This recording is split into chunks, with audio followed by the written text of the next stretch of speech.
आणि काय सत्य त्यातलं सांगा विकासजी. काय आहे, विकास लवांडे यांची भूमिका पक्षाची मी समजू शकतो, परंतु माननीय अजितदादांच्या जाण्यानंतर राजकारण कुठल्या लेवलपर्यंत गेलेलं आहे, आपण काय करतोय हे पण आपण कुठेतरी विश्लेषण केलं पाहिजे. कारण आज माननीय पवार साहेबांच्या राष्ट्रीय अध्यक्षपदाच्या कालखंडामध्ये किंवा आज आदरणीय पवार साहेब आहेत, तर कुटुंबामधील अनेक सदस्य नेतृत्व करतात आपल्या पक्षाचं. माननीय दादांच्या जाण्यानंतर दादा पवार यांनी जर या पक्षाची पडद्या आडून जर काही भूमिका अनेक काम केली, माननीय अजितदादांनी या दादा असतील त्यांना दिली, अनेक ठिकाणी राजकीय संधी देऊन किंवा प्रयत्न करून लोकांमधून निवडून यावं आणि अशा पद्धतीने राष्ट्रवादी काँग्रेस पक्षाचं जे बॅकअपचं जे काम आहे, इव्हेंट असेल, कार्यकर्त्यांना सांभाळणं असेल, अनेक निवडणूक त्याच्यामध्ये काम केलेलं होतं.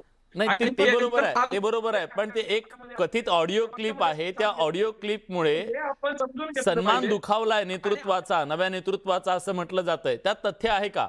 एकदा क्लिअर होऊ द्या हे सगळं. एक कथित ऑडिओ क्लिप आहे काहीतरी. ऐका, काय असतं माहितीये का, कुठेतरी काहीतरी वादळ उठतं, कुठेतरी कोणाच्या हातात काहीतरी राहतं आणि त्याच्यामधून जो धुरा निर्माण होतो तो विनाकारण आहे ना. पक्षांतर्गत काही बाबी आहेत, घटक आहे, पक्षामध्ये एकत्र चर्चा आहे आणि पक्ष एकसंध आहे. ठीक आहे, पक्ष एक संघ आहे असं तुम्ही म्हणताय. माफ करा, तुमचा आवाज आमच्यापर्यंत नीट पोहोचत नाही, प्रेक्षकांपर्यंत पोहोचत नाहीये. डॉक्टर राजू वाघमारे, तुम्ही आज राष्ट्रवादी काँग्रेसची पत्रकार परिषद बघितली असेल. त्या पत्रकार परिषदेमध्ये राष्ट्रवादीने एका गोष्टीची नाराजी व्यक्त केली, म्हणून तुम्हाला आज या चर्चेमध्ये मी मुद्दाम बोलवलंय. त्यांचं असं म्हणणं आहे की महायुतीमध्ये एक प्रकारचा अलिखित नियम आहे, करार आहे. नियम नाही, करार आहे. करार असा आहे की आपण एकमेकांच्या पक्षातल्या लोकांना फोडायचं नाही, त्यांना घ्यायचं नाही. पण तरी हा तुम्ही करार मोडला आणि आनंद परांजपेंना घेतलं. चर्चा अशी आहे की राष्ट्रवादी काँग्रेसमध्ये जे वादळ उठलेलं आहे त्या वादळाच्या पार्श्वभूमीवर तुम्ही गळ टाकून बसलाय, खरं आहे? नाही विलासजी, काल आमचे आदरणीय नेते उदय सामंतजी यांनी परवाच्या दिवशीच पत्रकार परिषद घेतली आणि त्या पत्रकार परिषदेमध्ये त्यांनी स्पष्टपणे सांगितलं की आनंद परांजपेंना आमच्या पक्षात घेण्याच्या आधी अनौपचारिकरित्या राष्ट्रवादीच्या नेतृत्वाबरोबर, बीजेपीच्या नेतृत्वाबरोबर चर्चा करण्यात आली की अशा पद्धतीची मागणी त्यांच्याकडून करण्यात येते आहे आणि पूर्ण कल्पना दिल्यानंतरच आनंद परांजपेंना आम्ही शिवसेना पक्षात घेतलं. हा पहिला मुद्दा आहे. दुसरा मुद्दा असा की आम्ही काही गळ वगैरे टाकून बसलेलो नाहीये. शिवसेनेमध्ये इनकमिंग जर तुम्ही म्हणाल तर इतर सर्व पक्षांपेक्षा आदरणीय एकनाथ शिंदेच्या नेतृत्वावर विश्वास ठेवून इनकमिंग मोठ्या प्रमाणात सर्व स्तरावर कंटिन्यू सुरू आहे. त्याच्यामुळे आम्ही काही गळ टाकून बसायचा प्रश्न येत नाही. लोकांची इच्छा आहे की त्यांना आदरणीय शिंदे साहेबांच्या नेतृत्वामध्ये काम करायचंय, शिवसेनेमध्ये यायचंय. आदरणीय बाळासाहेब ठाकरेंचे विचार, आदरणीय धर्मवीर आनंद दिघेंचे विचार आणि त्याच्यासाठी हे सगळे राष्ट्रवादीतल्या किती आमदारांची इच्छा आहे शिंदे साहेबांच्या नेतृत्वाखाली काम करायची?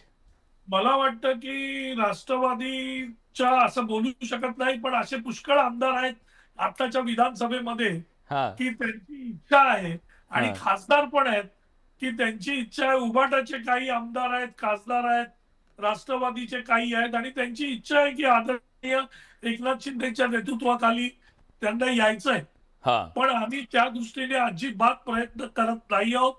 आनंद परांजपेच्या बाबतीत आम्ही पूर्ण कल्पना दिली आणि एक गोष्ट आपण लक्षात घेतली पाहिजे विलासजी, मी 3 महायुतीतले पक्ष आहोत.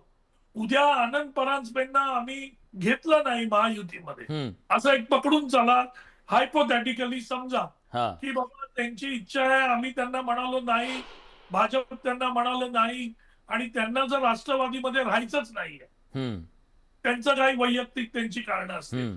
पण मग उद्या आनंद परांजपे सारखा एक नेता, एक चांगला व्यक्तिमत्व राजकारणातलं, उद्या आम्ही दारं बंद केली तर ते विरोधकांकडे जाणार, कारण शेवटी राजकारण आहे.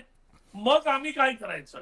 म्हणजे जर अशा घटना घडत असतील हम्म. तर कमीत कमी जो जाणारा आहे तो विरोधकांकडे न जाता महायुतीमध्ये टिकेल याची जर काळजी घेतली एनडीए म्हणून आणि महायुती म्हणून, तर मला वाटतं की त्याच्यामध्ये वावगं काही नाहीये. बर. पण तरीही आम्ही पूर्ण कल्पना देऊन त्यांचा प्रवेश आमच्यामध्ये करून घेतला, कारण त्यांची जबरदस्त इच्छा होती. ते म्हणाले तुम्ही जर प्रवेश देत नाही तर मग मला वेगळा मार्ग स्वीकारावा लागेल, आणि त्याची चर्चा घेतली आणि मग त्याच्यानंतर आनंद परांजपेंचा प्रवेश आम्ही केला. हा. त्याच्यामुळे हे त्यांनी दाखवलेलं आदरणीय एकनाथराव शिंदे साहेबांच्या वरचा नेतृत्वावरचा विश्वास, त्यांचं जे जनमानसातली आता लोकप्रतिभा आहे, एक जननेता म्हणून एकनाथ शिंदे साहेब महाराष्ट्रामध्ये आता नावारूपाला ठीक आहे, म्हणजे popular झालेले आहेत. हा, म्हणजे तुमचं असं त्याच्यामुळे म्हणणं लोकं आम्ही येतात. गळ टाकलेला नाही, मासे स्वतःहून बाहेर येत आहेत आणि बाहेर येऊन हो. उड्या टाकतायत. अहो, असं ते असं बाहेर येत नाही, ते उड्या टाकतायत. हा, ते उड्या टाकतायत, तुम्ही गळ टाकलेला नाहीये किंवा ते स्वतःहून गळात जाऊन बसताय. ठीक आहे, आता याचे काय अर्थ आहे ते समजून घेऊया.